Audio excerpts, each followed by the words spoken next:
আমি ধুতে পড়া দিই। আগে তো আমার হাতে জায়গায় থাকতো ও বুদ্ধি আইতা আইতা পুস্তিকে ভাই শোন দিতে ভাই না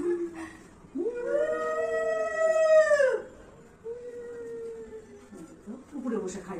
আচ্ছা বলতো জিরাফটাকে কি খেতে দেই? দেখি তো কি সুন্দর কালারফুল রাখি। এটা তো ডোরেমন। আগের বারও একটা ব্লু কালার ডোরেমন দিয়েছিল তুমি, ওইটা এখনো আছে। আটা দিলাম। এই রাখিটা তো এরকমই হাতে বাঁধা থাকে, খুলে হ্যাঁ খুলেই যায়, জানাটা টুকরো খুলে যাবে। তোমার এই যে আর